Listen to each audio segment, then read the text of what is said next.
Hello बच्चों, welcome to education classes. और क्या हाल चाल, सब ठीक ठाक? चलो, कल तक हम लोग बात कर चुके थे क्या, area vector and electric flux की।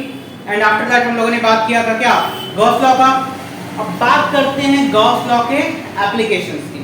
गॉस लॉ के एप्लीकेशंस की जिसमें लीनियर चार्ज डिस्ट्रीब्यूशन के लिए, फिर प्लेन शीट के लिए, and after that spherical charge distribution के लिए। ठीक है, तो हम लोग पहले निकालते किसके लिए, electric field due to plane sheet, sorry electric field due to linear charge distribution. कोई लाइन चार्ज डिस्ट्रीब्यूशन है उसके लिए हम लोग निकालते हैं। ठीक है, चलो देखो, एक ये रहा तुम्हारा लाइन चार्ज डिस्ट्रीब्यूशन है। ठीक है, plus plus plus plus charge किया हुआ है, प्लस प्लस प्लस। ठीक, अब क्या करना है, आपको क्या निकालना है, इसके लिए इलेक्ट्रिक फील्ड निकालना है। तो गॉस लॉ क्या कहता था, गॉस लॉ का एप्लीकेशन है ना, तो गॉस लॉ क्या कहता था कि पहले हमको क्या चाहिए, एक गॉसियन सरफेस, जिससे ये क्या होना चाहिए, लीनियर चार्ज डिस्ट्रीब्यूशन का सरफेस है वो क्या हो जाना चाहिए, इनक्लोज। तो हम लोग क्या ले सकते हैं, सोचो सोचो क्या गॉसियन सरफेस ले सकते हैं। देखो, तो हमारे लिए सबसे सही क्या होगा, सिलेंड्रिकल सही होगा।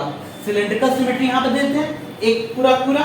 ठीक है, चलो देखो, एक तो गॉसियन सरफेस क्या लेते हैं, एक सिलेंडर, ये सिलेंडर है, सिलेंड्रिकल सिमेट्री। ठीक है, अब आपको क्या चाहिए, सिलेंड्रिकल सिमेट्री मिल गई।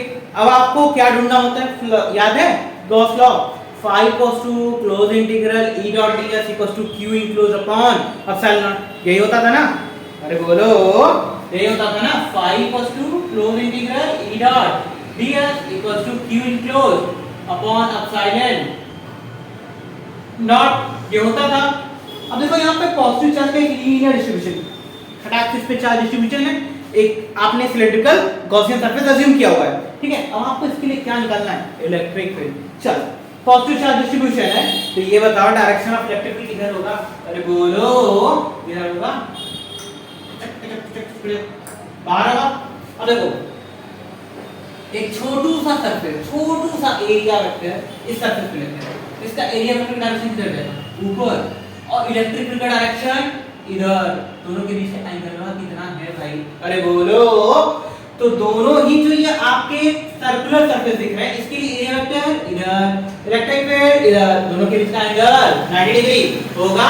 अरे बोलो, तो vector E perpendicular vector ds for both circular faces, दोनों सर्कुलर फेसेस के लिए क्या होगा, परपेंडिकुलर होगा।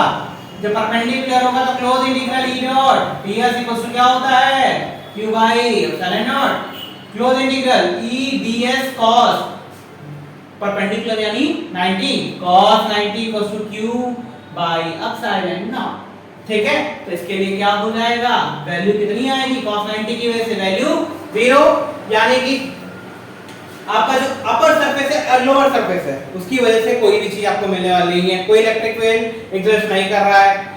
इलेक्ट्रिक फील्ड एग्जिस्ट कर रहा है कि नहीं, बताओ बताओ। फ्लक्स तो एग्जिस्ट नहीं कर रहा, आपको ये पता चल गया होगा, क्योंकि E cos 90 की वैल्यू क्या हो गई, 0, cos 90 0 हो गई, तो आपको क्या मिल गया, चार्ज तो 0 इनक्लोज है वहां के साथ, तो फ्लक्स क्या हो गया वहां का, 0 हो गया। इलेक्ट्रिक फील्ड, वहां पे इलेक्ट्रिक फील्ड है कि नहीं, कमेंट में रिप्लाई चाहिए मुझे। ठीक है, चलो अब बात करते हैं इस सरफेस, इस फेसेस की वजह से। एक फेस यहां पे है, ई वाला फेस, ठीक है, इस फेस पे एरिया वेक्टर इधर की तरफ होगा और इलेक्ट्रिक फील्ड भी इधर ही है फॉर द फेस। तो फेस के लिए अगर आप देखें, जो कर्व सरफेस एरिया आपके लिए है, तो इलेक्ट्रिक फील्ड वहां पे पैरेलल हो जाएगा किसके, एरिया वेक्टर के। अरे होगा ना, इलेक्ट्रिक फील्ड एरिया वेक्टर के क्या हो गया, पैरेलल, यानी एंगल कितना हो गया, 0 डिग्री होगा ना। चलो अब देखो, एरिया वेक्टर 0, ठीक, तो हम निकालते हैं ये प्रीवियस वाले का। ठीक है, अभी काट देते हैं इसको। Close integral E dot ds equals to q by epsilon not. ठीक, close integral E ds cos 0 equals to q by epsilon nought. cos 0 की वैल्यू कितना होता है, अरे बोलो, cos 0 की वैल्यू 1, तो 1, तो close integral E ds equals to q by epsilon naught. Electric field कैसा होगा, यूनिफॉर्म, तो क्लोज इंटीग्रल के बाद close integral ds equals to q by epsilon naught. अच्छा, ये कौन सा डिस्ट्रीब्यूशन है, कौन सा डिस्ट्रीब्यूशन है, लाइन चार्ज डिस्ट्रीब्यूशन। एक लीनियर लाइन पे क्या हुआ, चार्ज का क्या कर दिया गया, डिस्ट्रीब्यूशन। तो उसकी वजह से इलेक्ट्रिक फील्ड, तो आपको क्या देखने को मिलेगा, लैम्डा इक्वल टू क्या होता था लीनियर चार्ज डिस्ट्रीब्यूशन के लिए, q बाई l। तो q इक्वल टू क्या हो जाएगा, अरे बोलो, q इक्वल टू क्या होगा, लैम्डा l। ये इक्वेशन आपका अगर 1 है, ये इक्वेशन 2 है, देन पुट 2 इन 1, 2 को किसमें पुट करो, 1 में। तो E close integral ds equals to lambda l upon epsilon naught. ये बताओ, अरे E बताओ कि ये कैसा सरफेस है, गॉसियन सरफेस। गॉसियन सरफेस कैसा है, सिलेंड्रिकल लिया गया है। तो सिलेंडर का एरिया क्या होता है, 2 पाई r h होता है, अरे होता है ना। और इसका जो लीनियर स्ट्रिप लिए हो, जिस पे चढ़ डिस्ट्रीब्यूटेड है, उसका लेंथ कितना है, the length of the linear strip is that l, it is length l। So the area will be 2 pi r l equals to lambda l upon epsilon naught. अरे ब्रो, हम लोग कितना बड़ा Gaussian surface लेंगे, जितना बड़ा linear strip है ना। तो लीनियर स्ट्रिप कितनी लेंथ की थी, l। So we have taken the Gaussian surface of length l, ठीक है।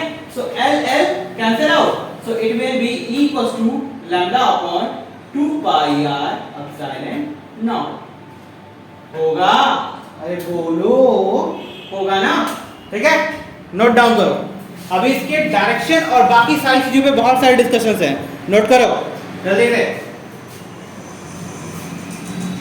हाँ चलो, तो देखो इलेक्ट्रिक फील्ड किस पे डिपेंड कर रहा था, lambda upon 2 pi r epsilon not पे, ठीक है। और इसका ग्राफ प्लॉट करते हैं, कैसे वेरिएशन आता है इलेक्ट्रिक फील्ड का r के साथ, ठीक है, डिस्टेंस के साथ कैसा वेरिएशन है इसका। इसको अरेस्ट कर देना, अरे बोलो, अरेस्ट कर दे।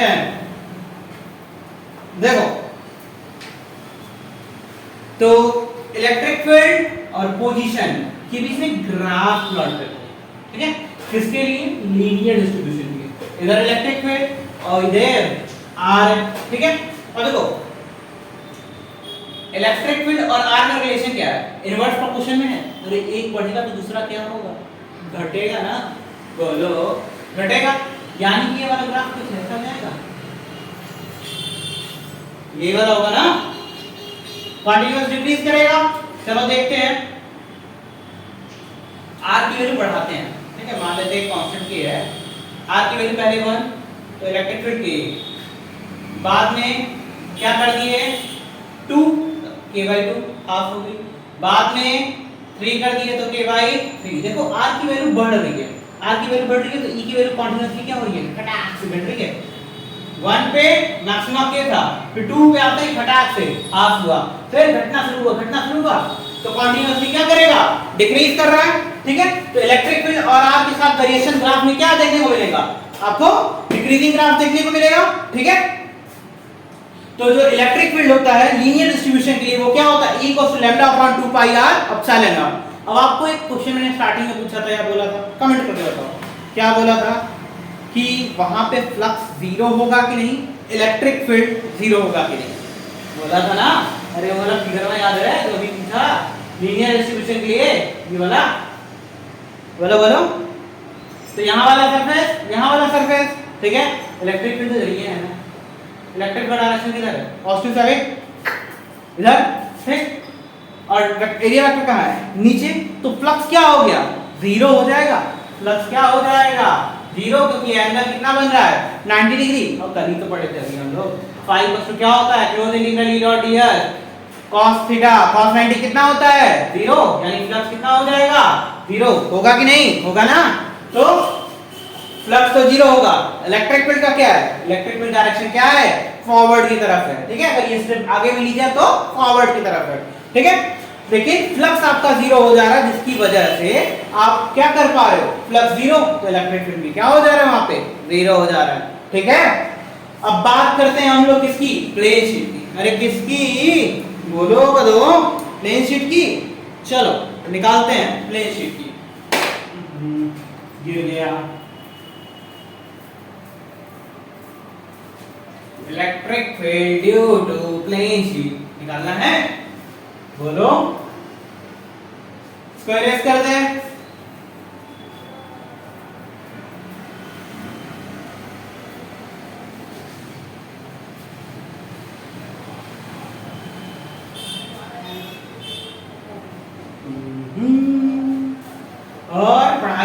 हो रही है कि खाली घुमाई हो रही है? बोलो, सिर्फ घुमाई हो रही है? चलो घूमो घूमो, ठीक है। इसके बाद अभी हम लोग कंटेंट लेंगे, कुछ पोर्शंस आईआईटी मेंस के एंड एडवांस के, ठीक है। लास्ट ऑफ द चैप्टर जब कंप्लीट कर लेंगे तब, ठीक है।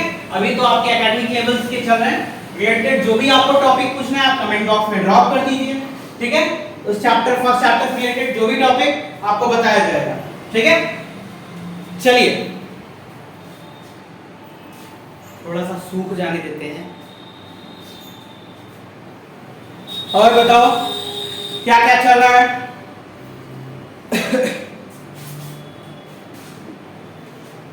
Electric field due to plane sheet,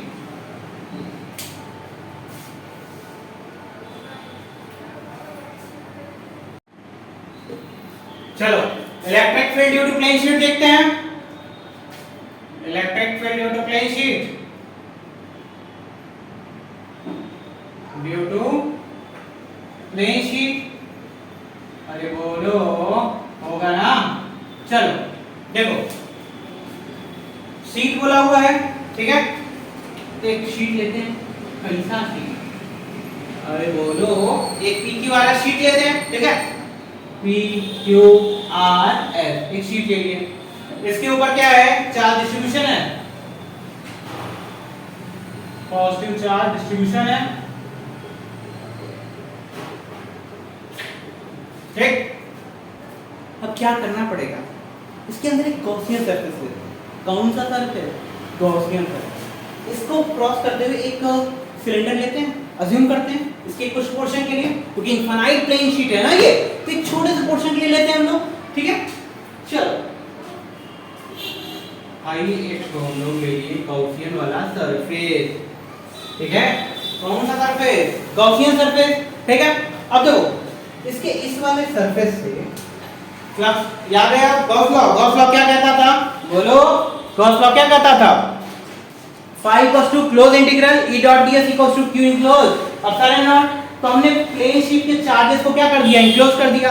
अब उसके लिए इलेक्ट्रिक फील्ड की वैल्यू निकालते हैं हम लोग, ठीक है। बोलो निकालते हैं, इंटीग्रेट कर देंगे तो पूरे शीट क्लियर आ जाएगा, ठीक है। अभी बात हुआ था प्रीवियस क्लास में। तो चलो अब पॉजिटिव चार्ज है, positive charge is electric field का डायरेक्शन भरे टका भरे, ठीक। अब देखो अगर इधर जाएगा तो इधर भी तो जाएगा, अरे कदम हो प्लेन शीट पता है, ये देखो हाई प्लेन शीट तुम्हारा, ठीक है। इधर यहां से जाएगा तो इधरों चार्ज और डिस्ट्रीब्यूटेड है ना, दो सरफेसेस है ना, आपने इसके अंदर इंसर्ट कराया, इधर से भी जाएगा और इधरियों से तो जाएगा, दोनों साइड से होगा, यानी टोटल फ्लक्स दोनों का क्या होगा, सम होगा। क्यों सम होगा, वेक्टर है कि स्केलर, फ्लक्स, फ्लक्स क्या है स्केलर क्वांटिटी, तो सम होगा, ठीक है। तो देखो इधर से भी क्या हो जाएगा, इलेक्ट्रिक फील्ड लाइंस बाहर जा रही होगी, इसका भी सरफेस लिए तो एरिया वेक्टर ds इधर बाहर, इधर इलेक्ट्रिक फील्ड, इधर एरिया वेक्टर बाहर। अब दोनों फ्लक्स क्या हो जाएंगे, ऐड हो जाएंगे। इधर वाले का फ्लक्स को क्या लेते हैं phi 1, इधर वाले को क्या ले लेते हैं phi 2, तो phi को क्या आएगा phi 1 प्लस phi 2।